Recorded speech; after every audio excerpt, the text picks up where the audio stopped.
오늘 여러분에게 함께 나눌 이 말씀은 한 1년 전에, 1년 더 됐죠. 1년 전에 준비했던 말씀입니다.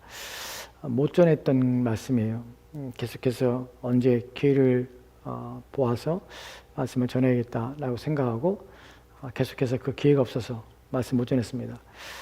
왜냐하면 주일 설교는 가급적이면 좀 쉬운 설교를 하려고 애를 쓰고 있는데 좀 어려운 또한 영적인 내용들이라 어려울 것 같아서 말씀을 제대로 못 전했습니다. 에베소서 6장에 나오는 마귀의 괴계에 대해서 설교를 준비하면서 15편의 설교를 준비하면서 그가 연관된 내용들을 쭉 살펴보면서 여러분에게 필요한 말씀들을 준비했습니다. 그 말씀들이 영적이고 또한 초신자들에게는 어려울 것 같아서 계속해서 말씀 못 전했는데 오늘부터 좀 전하려 합니다. 오늘 첫 번째 내용은 우리가 영적인 부분에서 이 세상을 바라보는 시각과 또한 이 세상에 보이지 않는 가운데 일어나는 일들에 대하여 성경이 뭐라고 말하는지 우리는 좀 생각해 보려 합니다. 사람들은 세상을 바라보는 시각이 한편입니다. 한편이라는 것은 눈에 보이는 것들을 기준으로 해서 그러한 것들로 해석을 할 수밖에 없습니다. 그것이 세상 사람들이 세상을 보는 관점과 이 땅에 일어나는 현상들을 이해하는 방식입니다. 왜냐하면 눈에 보이는 것들을 그들은 믿고 눈에 보이는 것들을 해결하려 합니다. 보이는 문제에 집착하고 그 문제를 위하여 부단히 애를 쓰려 합니다.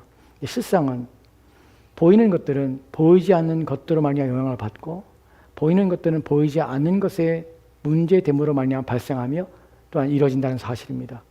오늘날 이 시대가 우리가 살아가는 이 현상들은 단순히 눈에 보이는 문제도 말미암아 이 사회와 국가와 또한 나라들이 존재하며 이어져가는 것은 결코 아닙니다.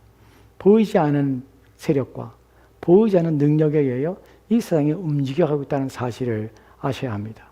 신자가 가지는 이중적인 두 개의 생각들입니다.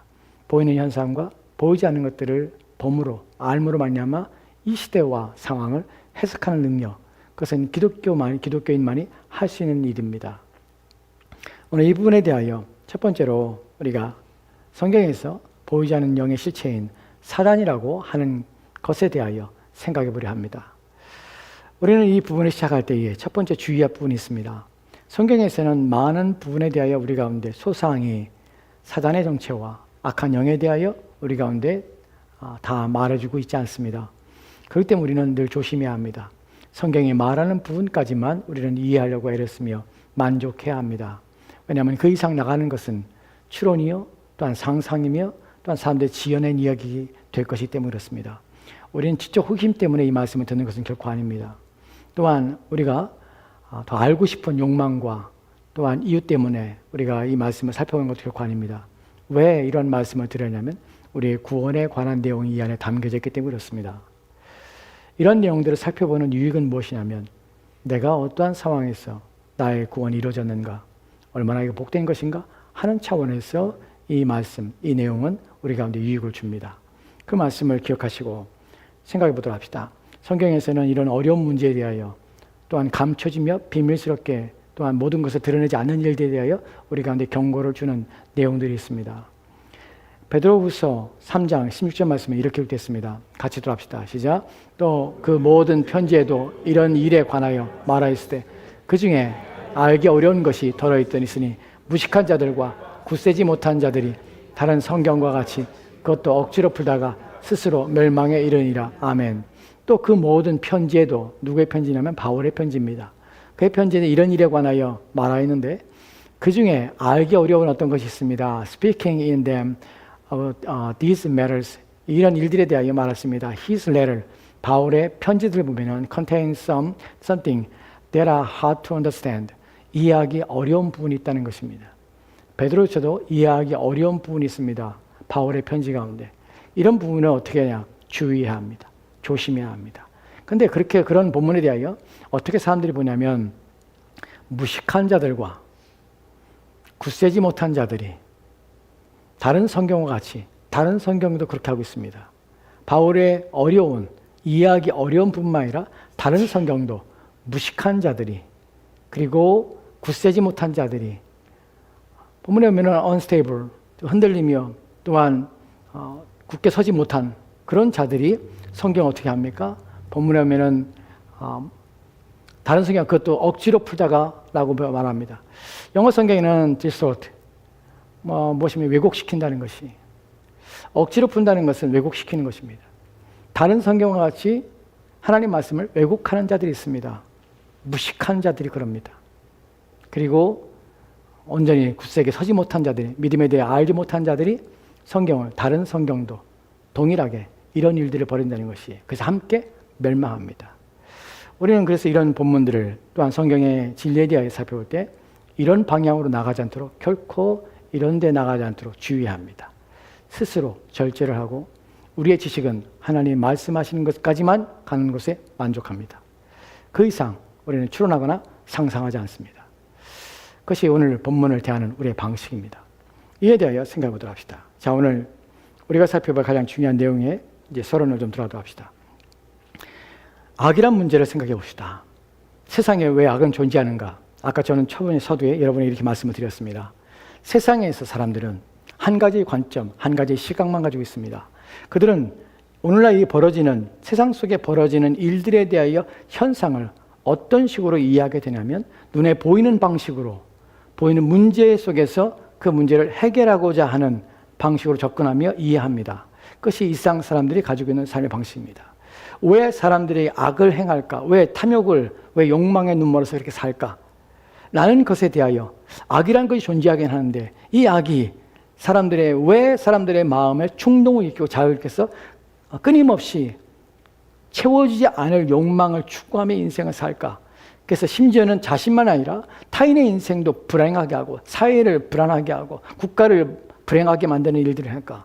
전쟁과 또한 난리와 또한 분열과 다툼들이 인생 가운데 끊임없이 이루어지는 일들은 무엇일까? 라는 것이 사람들의 고민입니다. 그 고민을 해결하기 위해서 악에 대해서 사람들은 고대로부터 이런 생각을 했습니다. 악이란 원래부터 본래적으로 존재하는 것이다. 세상에는 선한 신도 있지만 또한 악한 신도 있어서 고대 사람들은 그런 생각을 했습니다. 두 신이 양편에서 누군가에게는 선을, 누군가에게는 악이 지배함으로 말미암아 사람들이 악해지기도 하고 선한 삶을 살기도 한다. 그것이 고대 사상 속에서, 생각 속에서 일상을 이해하는 방식이었습니다. 오늘날 사람들은 어떻게 이해하냐면 악이라는 것은 본래적인 것에 동의를 합니다. 악이라는 것은 본래적으로 인간 존재 안에 있는 것이고, 그러나 그것이 어떤 경우에 선으로서 사람의 마음의 성향에 따라서 그것이 선으로서 나타나고 악이 억제되고 제한될 수 있다라고 생각합니다. 그래서 사람들이 생각하는 것이 무엇이냐면 온갖 타락과 부패와 부정과 불의 가운데서 사회를 정화시키고 사회를 온전히 만들고 아름답게 만들기 위해서는 악이라는 것을 소멸하기 위해서 방법이 무엇이냐면 눈에 보이는 현상의 문제를 해결하기 위해서 그 문제를 이해하는 방식으로 해결하기 원했습니다. 그것이 뭐냐면 계몽입니다. 왜 18세기, 19세기에 계몽주의가 나온지 아십니까? 그 당시 사람들은 이런 생각을 했습니다. 세상에 부도덕한 이유는 무엇이냐? 알지 못해서 그렇다. 법을 지키고 법을 강화시키고 도덕과 윤리교육을 제대로 시키고 사람들의 교육 수준을 높이면 이 세상에 반드시 악이 없어질 거라고 생각했습니다. 왜냐하면 악이란 무지 속에서 난다고 생각했기 때문에 그렇습니다. 악이란 무지의 결과예요. 어리석음의 결과예요. 법으로 강력한 규제를 하고 교육시키고 훈련하고 또한 선에 대하여 가리키고 양육하면 사람들이 변화될 것이다. 그럼 좋은 세상이 올 것이다. 사회는 점점점 문명을 꽃이 피고 세상은 점점 아름다워질 것이라고 생각했습니다. 그래서 사람들은 교육에 열을 내기 시작했습니다. 여러분, 아이들 교육이 예전에는 없었습니다. 근데 계몽주의 시대부터 아이들 교육에 대한 생각들이 가지기 시작한 그것이 18세기, 19세기 말 사람들이 아이들 교육을 시작했습니다. 그런데 그런 계몽주의 운동을 통해서 사회 변혁, 사회를 온전하게 만들고자 하는 노력들이 시도되었다는 것이, 그래서 초등학교, 중학교, 고등학교 이런 교육제도들을 만들기 시작했고 사람들을 교육하기 시작했습니다. 그럼 세상이 아름다워질 줄 알았습니다. 근데 놀라운 일은 1914년, 1937년, 39년 양차 대전이 일어납니다. 세계대전이라는 것이 교육을 시키고 또한 법을 강화시키고 사람들에게 도덕과 윤리 교육에 대해서 열심히 사람들을 재훈련하면은 그렇게 하면 세상이 좋아질 줄 알았습니다. 그런데 교육의 결과는 무엇이냐면 전쟁이었습니다. 그리고 세상을 서로를 무너뜨리는 일들을 했습니다. 그래서 지금도 변함없는 사실입니다. 여러분, 교육을 시킨다고, 교육을 받는다고 사람들이 악해지지 않는 것이 아닙니다. 오히려 더 많이 교육받은 사람들이 그 자신의 지식을 말미암아 그 소유를 독점하는 일들을 행하고, 또한 사회에 얼마나 큰 악을 일으키는지를, 이런 미련한 사람은, 능력 없는 사람은 자신의 인생만 파멸시킵니다. 그러나 똑똑한 사람은, 또한 사회적으로 지위가 있는 사람은 자신이 아니라 사회를 무너뜨리고 국가를 무너뜨립니다. 이것이 독재자의 출현들, 이런 것들이 일어나는 것이에요. 그러니까 왜 이런 말씀을 드리냐면, 세상을 보는 관점과 세상을 보는 시각이 무엇이냐면, 보이는 현상과 그 보이는 현상을 문제를 해결하기 위해서 그 보이는 상태에서 자신들의 이해를 가지고 문제를 해결하기 위해서 그런 것이에요. 여러분, 한국에 여러분 아시죠? 예전에 1900년대, 1990년대 초반이죠. 초반인가 80년대 말인가. 그 여의도에 예전에 여의도 광장이 있었습니다. 그때 여의도 광장에 차로 질주하는 사건이 있었습니다. 그래서 자전거를 타고 막 사람 다니는데 거기를 질주해서 막 사람들을 다치게 하고 죽게 하는 일들이 벌어졌습니다. 그 크게 신문에 났던 사건입니다. 그때 전문가들 나와서 그 정책에 대해서 어떻게 이런 사회에 이런 무리를 일으키는 일들을 예비하고 예방할까 하는 것 때문에 막 토론이 벌어졌습니다. 그때는 그 사람들이 보는 관점에서 최선의 방법이 뭐냐면 교육이에요. 가정을 온전히 회복하는 일들. 보이는 현상을 해결하기 위해서는 보이는 문제 속에 접근해서 사람들을 어떻게 하고자 하는 것이. 여러분, 그런 일들이 끊임없이 반복되고 있습니다.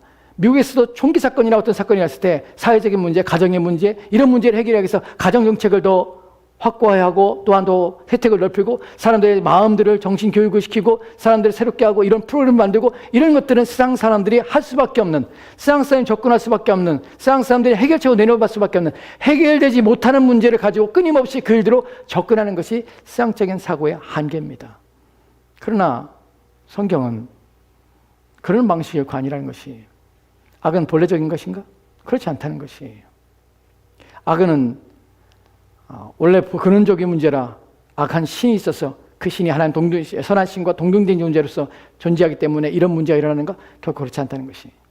보이지 않는 문제가 있기 때문에, 세상 사람들을 지배하는 영이 있기 때문에 사람들은 교육이나 세상적인 가르침이나 또한 방식으로 결코 사회가 안전하거나 사회가 더 진보되거나 또한 사회가 더욱더 발전하거나 문명의 꽃을 피워서 사람들은 평화롭게 인생을 살거나 하는 일은 결코 일어나지 않을 것이라는 사실입니다. 왜냐하면 이 문제가 해결되지 않기 때문에 그렇습니다. 중요한 문제는 바로 영적인 문제입니다. 이 부분에 대하여 생각해 보도록 합시다. 악에 대하여 생각할 때 우리는 악의 근원에 대해서, 악이 본래부터 존재하는가 하는 부분에서 그렇지 않다는 사실을 먼저 말씀을 드리고자 합니다. 히브리서 1장 14절 말씀에는 악한 영에 대해서 이렇게 표현하는 것을 보게 됩니다. 같이 들어갑시다. 시작. 모든 천사들은 섬기는 영으로서 구원받을 상속자들을 위하여 섬기려고 보내심이 아니냐. 아멘. 본문을 보면 are not all angels ministering spirits. ministering spirits, 즉 섬기는 영이라는, 사역하는 영이라는 표현을 씁니다. 누가 그렇습니까? 천사들이 그렇다는 것이. 천사는 존재에서 성경은 말하고 있습니다. 눈에 보이지 않는 존재에 말하고 있습니다. 그 존재가 어떤 존재들이냐? 구원 위에 인간의 타락 후에는 인간을 구원하는 자들을, 구원받은 사람들을 섬기는 영으로서 보내시면 받았지만 그 전에 하나님을 섬기는 자로서 섬기는 영이었다는 사실입니다. 즉 하나님과 같은 자리는 아니었다는 사실이에요. 여기서 그 존재에 대해서 또 다른 본문을 보게 되는데 욥기 1장 6절 말씀에 이렇게 기록되어 있습니다. 같이 들어갑시다. 시작. 하루는 하나님의 아들들이 와서 여호와 앞에 섰고 사단도 그들 가운데 온지라. 아멘. One day the angels came to the present themselves before the Lord. 주님 앞에 섰습니다. 누구와 함께 섰습니까? And Satan also came with them. 그들과 함께 섰다는 것이에요. 즉 사단의 지위는 어디냐면 천사들과 같은 종류의 불이었다는 사실입니다. 이런 사실을 통하여서 세상에 악한 영이라는 것이 존재하지만 그 존재는 하나님과 같은 신격을 가진 존재가 아니라 지어진 피조물의 존재라는 사실을 우리가 인식하게 되는 것입니다. 사단은 피조물이었습니다. 그가 어떻게 타락했는가? 무슨 문제가 발생했는가? 하는 부분에 대하여 이제 좀 생각해 보도록 합시다. 그 다음 본문을 보면 베드로후서 2장 4절 맞습니다. 같이 들어갑시다. 시작. 하나님이 범죄한 천사들을 용서하지 아니하고 지옥에 던져 어두운 구덩이에 두어 심판 때까지 지키게 하셨으며. 아멘. 본문은 좀 여러분이 이해하기 어렵고 또한 해석하기 난해할 수도 있습니다. 천천히 다시 한번 보겠습니다. 하나님이 범죄한 천사들을 용서하지 아니하시고, 여기만 보도록 합시다. 범죄하였다는 것입니다.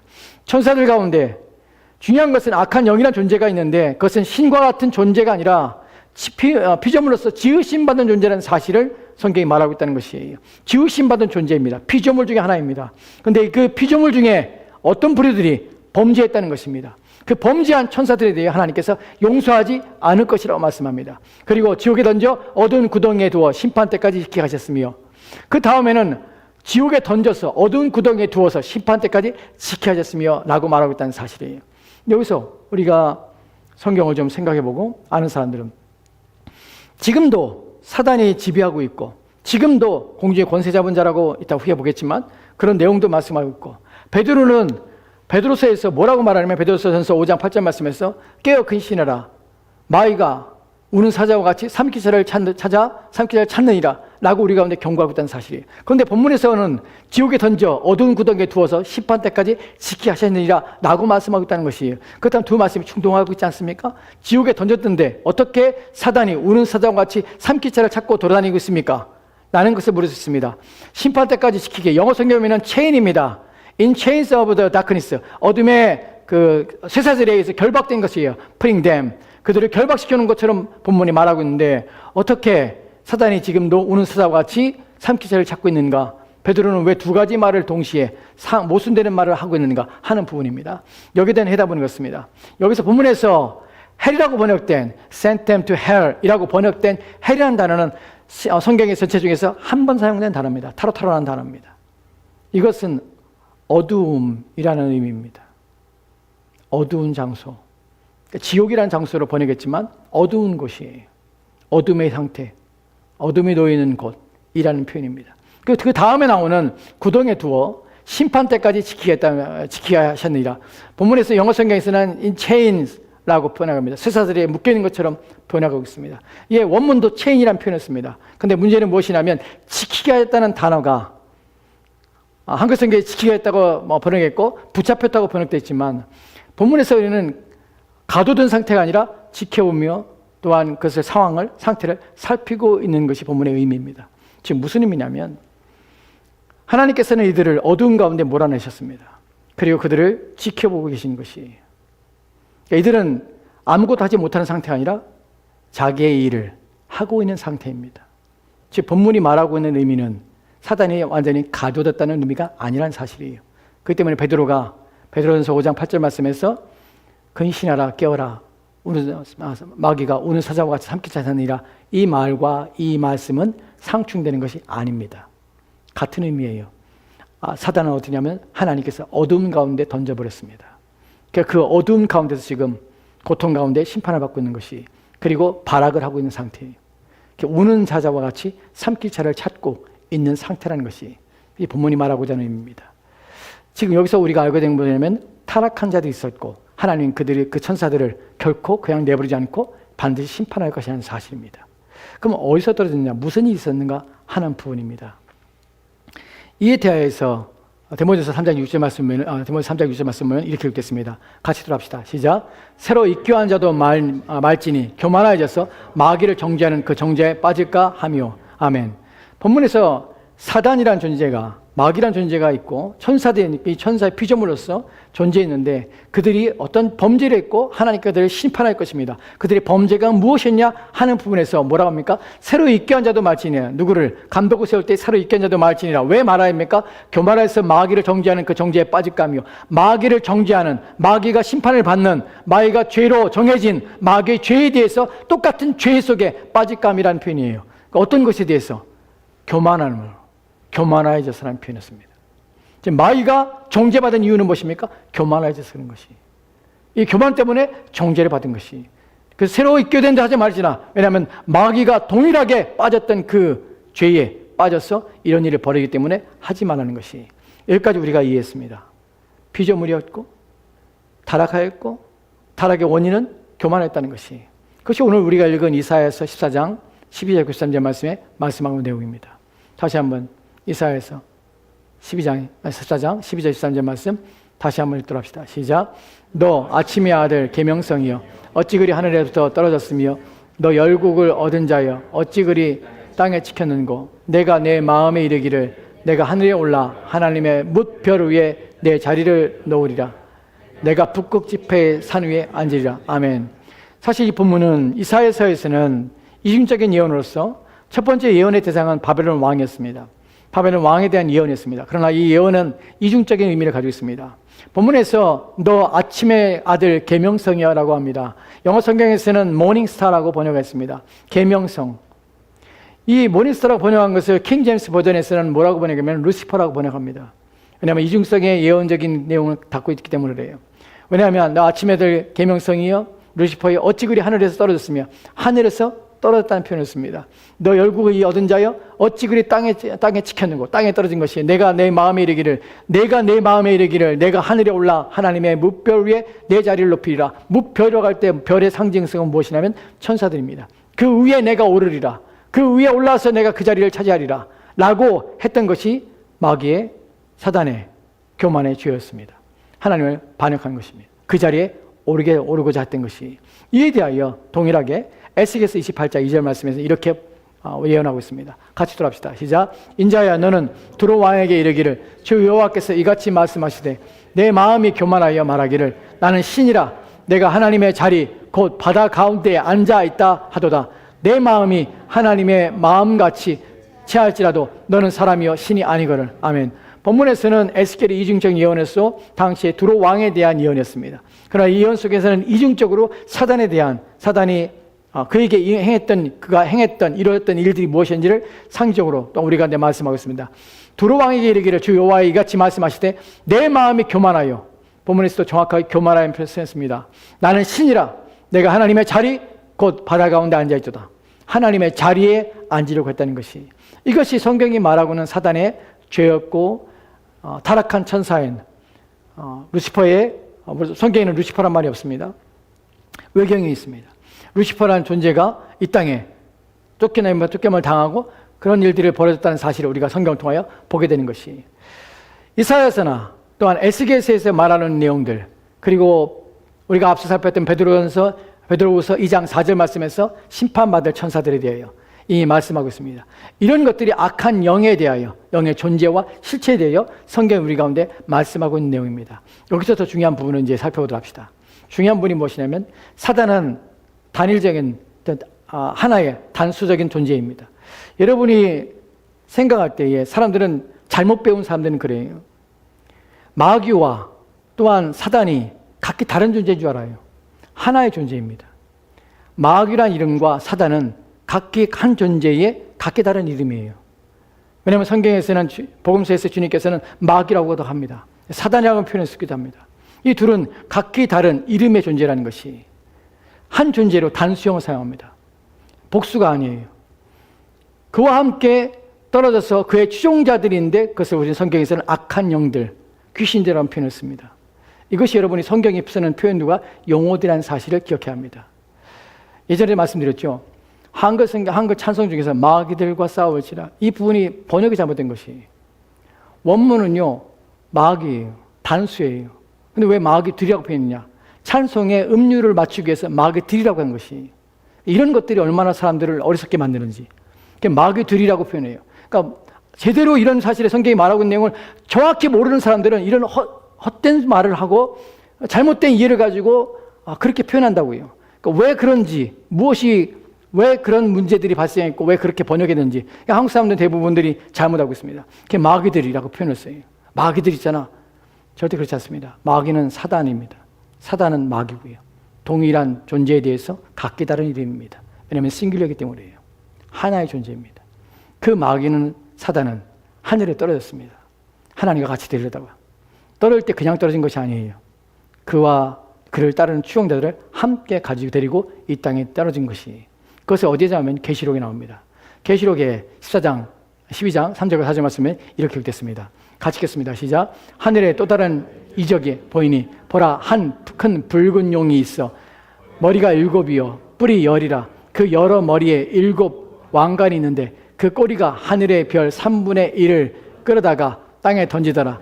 용이 해산하는 여자 앞에서 그가 해산하면 그 아이를 삼키고자 하더니 아멘. 본문에서 붉은 용이 나옵니다. 큰 붉은 용인데 붉은 용은 사단을 의미합니다. 사단이 일곱 머리가 나라들인데 여러 머리에 일곱 왕관이 있고 그 꼬리가 하늘의 별 3분의 1을 끌어다가 땅에 던지더라는 표현을 씁니다. 상징의 의미죠. 하늘의 별이란 표현을 써서 별이는 천사들에서 상적으로 은유적으로 표현되는 의미입니다. 별의 3분의 1을 끌어다가 땅에 던졌습니다. 누가? 큰 용이 자신을 추종하는 세력들을 데리고 내려온 것이 타락한 천사들입니다. 베드로후서 2장 4절 말씀에서 타락한 범죄한 천사들을 이라고 할 때에 천사들이라는 복수를 사용하는 이유가 바로 이런 이유입니다. 마귀는 혼자의 존재가 아니라 자기를 추종하는 세력들을 데리고 하나님께 반란하고 하늘에서 떨어진 것입니다. 떨어질 때에 자기를 추종하는 타락한 천사들과 함께 데려온 것입니다. 그 천사들을 성경에서는 귀신들, 악한 영들이라는 표현을 쓰는 것이 이해가 되십니까? 근데 그 악한 영들이 무엇을 하는 것이죠? 그냥 떨어져서 이 땅에 존재하는 것이 아니라 무엇인가를 일하고 있다는 것입니다. 이제 이 부분에 대하여 여러분 생각해 보도록 합시다. 에베소 2장 2절 말씀 그 다음 장면 보면은 이렇게 읽겠습니다. 같이 들어갑시다. 시작. 그때 너희는 그 가운데 행하여 이 세상 풍조를 따르고 공중의 권세 잡은 자를 따랐으니 곧 지금 불순종의 아들 가운데 역사하는 영이라. 아멘. 본문에는 and of the ruler of the kingdom of the air, 공중의 나라들을 다스리는 통치자입니다. 여기서는 싱귤러지요. 사단을 말합니다. 뭐 하냐면 공중의 권세 잡은 자를 표현을 쓰는 이유는 무엇이냐면 사단이 여전히 세상을 지배하고 있다는 것입니다. 여기서 우리는 여러분이 잘못 생각하지 않아야 될 이유가 무엇이냐면 세상의 주인은 하나님이십니다.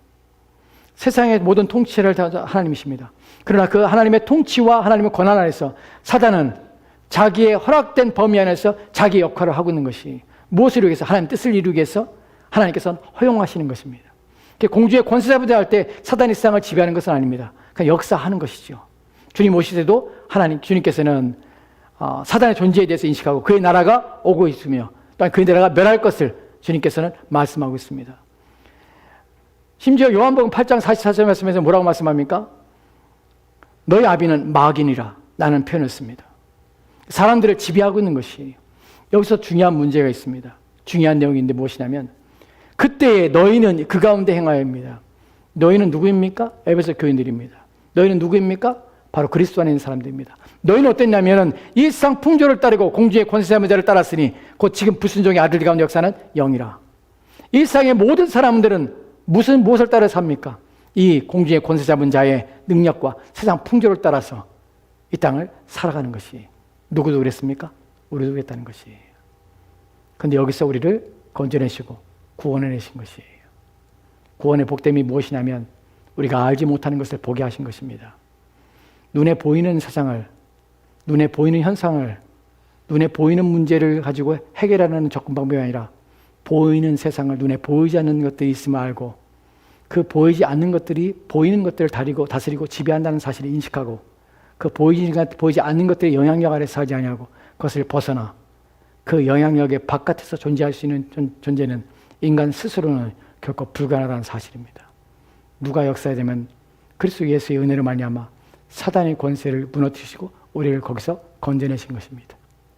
불순종의 영 가운데 역사하시는 그 역사 가운데서 우리는 건져내심을 받아서 우리는 더 이상 불순종의 영이 또한 공중의 권세 잡은 자의 권한에서 벗어난 것입니다. 이것이 얼마나 강력한 줄 아십니까? 예수님의 비유 중에 뭐라고 합니까? 강한 자가 그 집을 지배하고 있습니다. 강한 자가 지배하고 있습니다. 강한 자란 말이 무슨 말입니까? 강력한 자이고 힘 있는 자입니다. 무기를 들고 서 있는 자입니다. 그가 집을 지키고 있기 때문에 누구도 그 집에서 그의 지배 아래에서 벗어날 수 있는 자가 하나도 없다는 것이. 그런데 어떤 일이 벌어집니까? 강한 자가 그 집을 지키고 있지만 더 강한 자가 그를 결박하는 것입니다. 그때야 그리스도인이 되는 것입니다. 저와 여러분이 그리스도인이 된 것은 더 강하신 그리스도께서 우리 안에 들어오셨기 때문에 그렇습니다. 그래서 우리에게 새로운 일이 벌어진 것입니다. 이 사실은 눈에 보이는 사건이 아닙니다. 보이지 않았지만 우리가 믿는 순간에 그 강하신 그분이 왜 내 안에 계신 줄 아십니까? 그 악한 자가 들어오지 못하게 하시기 위해서 내 안에 거주하시는 것입니다. 그분이 내 안에 거주해서 나를 지키시는 것입니다. 우리는 여기서 포제스 되는 것, 즉 귀신에게 들리는 것과 귀신에게 사단에게 유혹되는 것과 구분해야 합니다. 포제스 된다는 건 사단에게 사로잡힌다는 것은, 사단에게 들어가서 사단이 지배한다는 것은 귀신 들림이라고 표현합니다. 귀신 들림은 귀신에게 완전히 사로잡혀서, 사단에게 사로잡혀서 인격과 그의 정신과 사고가 완전히 지배를 당하는 것을 보셨어요. 사로잡힌다는 표현을 쓰는 겁니다. 그것을 귀신 들린다는 표현을 쓰는 것입니다. 성경에서 귀신 들린다는 것은 결코 유익한 것이 아닙니다. 왜 그렇죠? 거라사의 광야는 무덤에 살면서 쇠사슬이 묶여도 그걸 끊으며 자기 몸을 자해하고 있습니다. 마귀가 사람들을 지배하는 것은 무엇이냐면 결코 사람들을 유익하게 만들기 위해서 결코 아닙니다. 사단은 함께 멸망한 자를 추구하고 있습니다. 그렇기 때문에 거기서 벗어난다는 것은 얼마나 놀라운 일인가 하는 것입니다. 여러분, 마가복음 9장에 보면 귀신 들린 아들을 가진 아버지가 옵니다. 예수님께서는 변화산에 올라가시고 제자들과 논쟁합니다. 내 아들을 고쳐달라고 왔습니다. 왜 고쳐됩니까? 귀신이 내 아들을 사로잡아서 어떻게 불에도 던지고 물에도 던집니다. 죽이려고 하는 것이에요. 아무도 못 고치는 것이에요. 이 귀신 들림에서 고쳐달라고 예수님께 온 것입니다. 예수님, 무엇인가 할 수만 있다면 내 아들을 고쳐달라고 절규하는 것입니다. 이것이 귀신 들림이 가지고 있는 무서움입니다. 예수님께서는 믿는 자에게 능치 못함이 없느니라 하시면서 귀신을 명하사 귀신을 쫓아내십니다. 주님이 오셨기 때문에 우리가 사단에서 자유케 되는 것이에요. 이 세상 사람들은 사단에 의해서 지배를 받고 있는 상태지만 사단에 귀신 들린 것은 아닙니다. 우리가 구분해야 합니다. 이 세상 사람들이 자유로운 것처 보이지만 그들은 귀신 들림이 아니지만 사단이 지배하고 있는 상태입니다. 그들의 욕망과 그들의 삶의 목적과 삶의 방향성이 사단에 의해서 세상 풍속을 쫓으며 그래서 하나님의 원수가 되는 삶의 방향으로 끊임없이 나가도록 충동하는 그 충동에 이끌림 받는 것입니다. 그래서 주의해야 합니다. 세상 사람들은 귀신 들린 것이 아닙니다. 사단의 지배를 받고 있는 세력 안에 있다는 것입니다. 우리는요, 사단의 지배에서 벗어난 자들입니다. 또한 신자는 중요한 것이 신자는 귀신 들리지 못합니다. 예전에 어떤 청년이 저한테 그런 질문을 하더라고요. 목사님, 그리스도인도 귀신 들리나요? 우리는 귀신 들리지 못합니다. 왜 그럴까요? 왜냐하면 우리 안에 주님이 계시기 때문에 그렇습니다. 그래서 귀신 들리지 못합니다. 신자는 귀신 들리지 못합니다. 왜냐하면 우리는 그 자리에서 벗어났기 때문에 그렇습니다. 신자에게 있는 것은 무엇입니까? 유혹입니다. 미혹시키는 것입니다.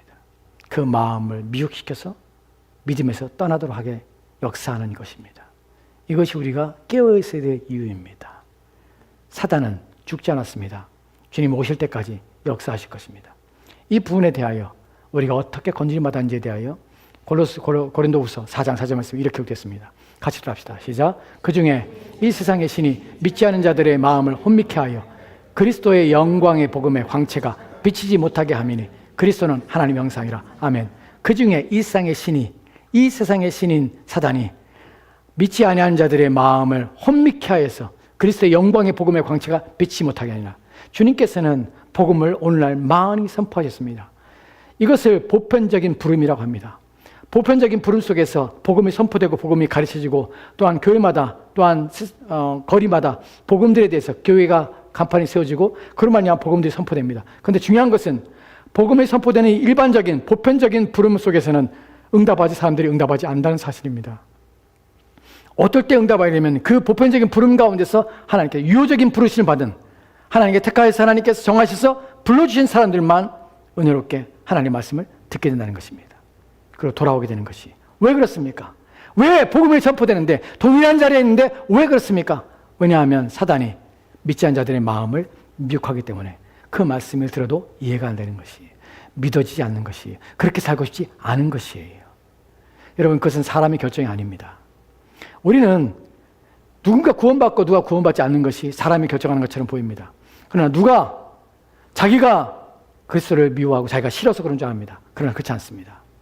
끊임없이 안 듣고 못 듣는 이유는 무엇이냐면 그의 마음 안에 있는 악한 영이 그의 마음에 미혹게 하는 마음을 두어서 그로 하여금 생각지 않고 그것을 믿지 않게 하고 의지하지 않게 하고 깨닫지 못하기 때문에 그들의 마음이 미혹돼서 도무지 하나님의 말씀을 받을 수 없는 것입니다. 우리의 기도는 주님께서 그의 인생 가운데 그의 마음 가운데 찾아보셔서 그의 영혼을 해방케 하시고 자유케 해달라는 기도를 해야 되는 것이, 믿게 해달라는 것이 문제가 아니라 그의 마음을 미혹하게 하는 악한 영이 그에게서 떠나가도록 그리스도께서 성령이 그의 마음 가운데 지배하시고 다스려 주기를 위하여 기도해야 되는 것입니다. 그 외에 데려오는 것이 전도가 아니라 데려와도 믿지 못합니다. 악한 영이 지배하기 때문에 믿지 못합니다. 거기서 벗어나게 하는 것이에요. 여기서 우리가 본문 속에서 또 알고자 하는 것은 중요한 것은 이것입니다. 왜 사단은 사람에게, 왜 인간에게 집착하며 인간을 무너뜨리게 하는가 하는 부분입니다. 왜냐하면 본문에서 그리스도는 하나님의 형상이라. 인간은 하나님의 창조의 꽃입니다. 창조의 꽃인 인간은 하나님의 형상을 닮은 존재입니다. 그는 창조주를 공격할 수 없습니다. 그를 무너뜨릴 수 없습니다. 그를 대적할 수 있는, 그가 할 수 있는 가장 최선은 창조의 꽃인 하나님의 형상인 인간을 타락시키며 말미암아 하나님의 형상을 훼손하는 것이에요. 그래서 인간을 공격하는 것입니다. 하나님의 형상을 파괴하기 위해서 사람들을 공격하는 것입니다.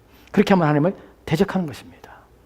사단이 그래서 끊임없이 인간을 노리며 사람들을 타락시키는 이유가, 자기의 편을 만들고 함께 멸망하기를 가는 이유가 바로 그렇게 함으로 하나님의 나라를 무너뜨리고자 하는 욕망과 욕구를 성취하는 방식이기 때문에 그렇습니다. 사단은 결코 쉬지 않는 것이, 멈추지 않을 것입니다. 왜냐하면 사단의 구체적인 목적은 하나님을 대적하는 일이기 때문에, 그 대적의 방식은 인간들을 무너뜨리는 일이기 때문에 그렇습니다. 사단은 그래서 강력하게 역사할 때가 언제냐면 신자가 중생할 때에 가장 강력하게 역사합니다. 왜냐하면 자신의 나라에서 빼앗기기 때문에, 그래서 중생하지 못하도록 끊임없이 방해를 하며 애를 쓰는 것입니다. 이 부분에 대하여 여러분들이 깊이 생각하셔야 합니다. 이런 방해 속에서, 이런 사단의 노력 속에서 여러분이 어느 날 그리스도의 복음을 듣고 여러분이 하나님께 나와 예배를 드릴 수 있는 자리에 섰다는 것은 여러분에게 얼마나 복된가 하는 부분을 생각해 봐야 합니다. 왜 많은 사람들이 여전히 그리스도 예수에 대해 온전한 삶을 살지 않냐고, 주를 위하여 살지 않는 가운데 왜 나는 그런 마음을 가지고 있는가, 왜 그렇게 살고자 하는 것이 옳다고 여겨지는가? 여러분이 그런 마음과 생각을 가진 것이 아니라 그것을 갖게 하신 분이 계시다는 사실이에요. 그분이 우리에게 은혜를 주셔서 그러한 삶의 옳음을 인식하게 하고 그 삶을 추구하며 살도록 우리 이끌어 가신 것이에요. 그래서 우리가 그런 삶을 살게 된 것이에요. 이것이 얼마나 복된가 하는 것입니다. 사도행전 26장 17과 17, 18절 말씀에 이렇게 되었습니다. 같이 들어갑시다. 시작. 이스라엘과 이방인들에게서 내가 너를 구원하여 그들에게 보내어 그 눈을 뜨게 하여 어둠에서 빛으로 사단의 권세에서 하나님께로 돌아가게 하고 또 죄사함과 나를 믿어 거룩하게 된 무리 가운데서 기업을 얻게 하려 하더라. 아멘. 바울의 그의 부르심의 목적이 무엇인가를 설명하고 있습니다. 눈을 뜨게 하는 것이에요. 나를 보내서 눈을 뜨게 하는 것이에요. 여러분에게 복음을 전할 수 있는 자를 하나님께서 보내주신 것이에요. 여러분이 스스로 믿은 것이 아니라 누군가 하나님께서 보내시는 받아서 그의 전해지는 복음을 통하여서 하나님께서 여러분을 건져내신 것이에요. 눈을 뜨게 하셔서 보게 하신 것이에요. 그리고 사단의 권세에서 하나님께로 돌아오게 하신 것이에요. 왜 그렇게 하셨습니까? 나를 믿어 거룩하게 된 무리 가운데서 기업을 얻게 하시는 것이에요. 하나님 나라의 소망함을 주시기 위해서 하나님께서 그렇게 하신 것이에요. 이것이 얼마나 복된 일입니까? 나를 위하여 누군가를 보내주시고 내 영혼을 위하여 누군가를 세워주시고 그의 말을 들을 때에 내 눈을 가리고 내 귀를 가리고 듣지 못하게 하는 그 상황에서 나로 하여금 듣게 할 수 있는 그 능력과 힘을 내게 주셔서 나를 건져내신 분, 그분이 바로 예수 그리스도십니다. 그렇기 때문에 그분은 영원히 우리가 부를 노래이시며 우리가 기뻐하며 즐거워야 될 세상입니다. 영적인 이런 세상을 안다면 우리의 구원이 얼마나 복된지를 여러분이 깨닫고 감사하게 됩니다. 사단은 존재합니다. 지금도 세상 사람들 가운데 존재합니다. 여전히 믿지 않은 자들 가운데 존재하고 여전히 하나님 앞에 나오지만 듣지 못한 자들 가운데 하나님 앞에 온 힘을 기울여 살지 않는 자들 가운데 역사하고 있습니다. 두 구절 보고 마치도록 합시다. 우리가 다음에 살펴볼 말씀은 계시록 12장 12절 말씀입니다. 같이 읽겠습니다. 시작. 그러므로 하늘과 그 가운데 거하는 자들은 즐거워하라. 그러나 땅과 바다는 화 있을진저 이는 마귀가 자기 때가 얼마 남지 않은 줄 알므로 크게 분내어 너에게 내려갔습니다. 아멘. 여기에는 상반된 내용이 있습니다. 크게 즐거워하는 일이지만 크게 두려워할 자도 있습니다. 그러므로 하늘과 그 가운데 있는 자들은 즐거워하라. 누구입니까? 신자들입니다. 즐거워라. 왜? 그 가운데 벗어났기 때문에. 근데 화가 있습니다. 땅과 바다는 화 있을진저 이는 마귀가 자기 때가 얼마 남지 않은 줄 알므로 크게 분내어 너에게 나갔으므로. 크게 분을 내었습니다. 사단은 마지막 날에 더 발광할 것입니다. 그의 날이 가까울수록 더 온 힘을 기울일 것입니다.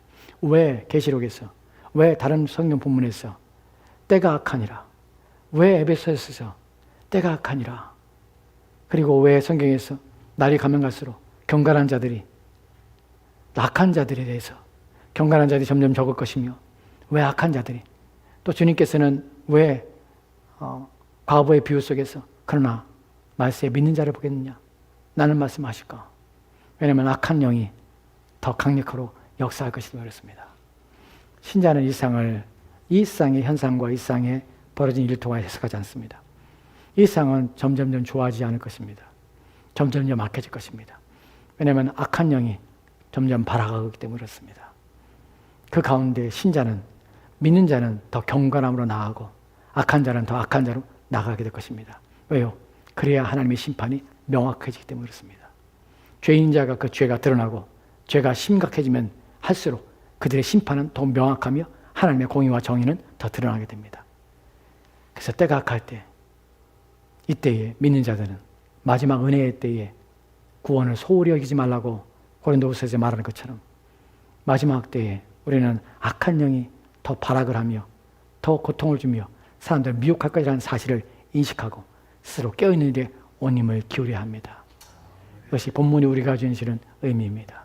왜냐하면 사단은 신자라고 해서, 경건한 자라고 해서 피해가지 않습니다. 더 무너뜨리려고 애랬습니다.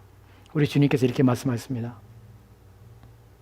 사단이 얼마나 악한지 심지어는 택한 자들도 무너뜨리려 하며 택한 자들도 구원에서 떨어지도록 역사하려 한다고 합니다. 여러분, 역대상 21장 1절 말씀에는 다윗의 경우 이런 일을 당했음을 기억합시다. 같이 읽겠습니다. 시작. 사단이 일어나 이스라엘 대적하고 다윗을 충동하여 이스라엘을 계속케 하니라. 아멘. 다윗이 노후에 그가 경건할 때입니다. 사단이 그를 충동했습니다. 유혹하자 다윗이 계속합니다. 왜냐하면 자기의 나라의 군사의 숫자를 보면서 자기가 왕되면서 자랑하며 자긍하고 싶어하는 것이. 다윗의 가장 강점이 무엇이었습니까? 사무엘상에 보면, 사무엘하에 보면 다윗이 이렇게 말합니다. 여호와여, 내 집과 또 내가 주님께 무엇이기에 이처럼 내게 복을 주십니까? 라고 말합니다.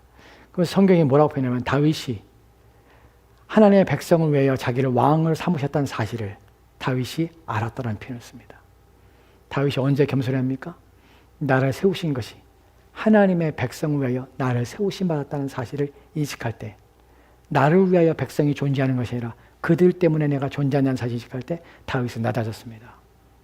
하나님께서 자기 백성을 살피라는 사실을, 그 사실 때문에 자기는 최선을 다했습니다.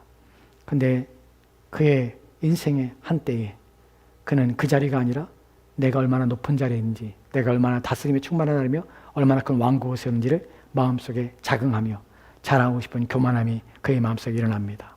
사단이 충동하기 때문에 그래요. 그 다윗은 비참한 일을 당하게 됩니다. 사단은 쉬지 않습니다. 끊임없이 충동하며 끊임없이 우리 몸을, 우리 마음과 생각을 자극하는 것이에요. 신자는 구원받았다고 해서 사단에 의해서 지배를 받지 못하지만, 사단이 들어와서 귀신이 귀신이 쓰여지지 못하지만, 그러나 사단이 유혹한다는 사실을 인식하고 날마다 스스로를 주의하여 하나님 말씀 앞에 자신을 두고 날마다 자신을 살펴야 하는 삶을 살아야 하는 것입니다.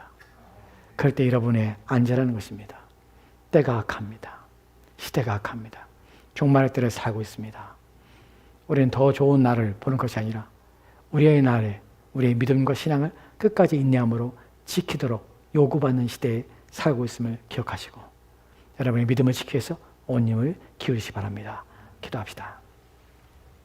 하나님, 오늘 우리에게 주신 말씀을 통하여서 보이지 않는 존재에 대하여, 이 세상에 일어나는 일들과 이 세상의 현상에 대하여 우리는 그리스도 예수를 말미암아 보이지 않는 능력과 힘이 있어서 그 세력을 말미암아 사람들의 마음이 자극되고 충동되어서 세상의 풍조를 만들고 그것을 쫓도록 요구하는 그런 현상들과 그런 상황들을 속에서 살고 있음을 기억하게 하옵소서.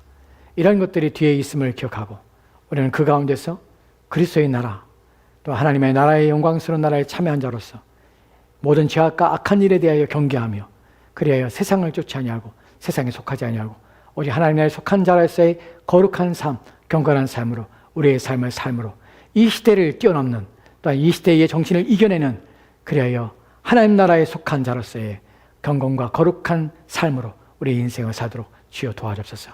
끝까지 인내하며 견디게 하시고 주의 나라를 사모하며 주 앞에 서도록 주여 붙들어 주옵소서. 주께서 함께 원하며 예수 이름으로 기도합니다. 아멘. 아멘. 우리 다 같이 일어나서 찬송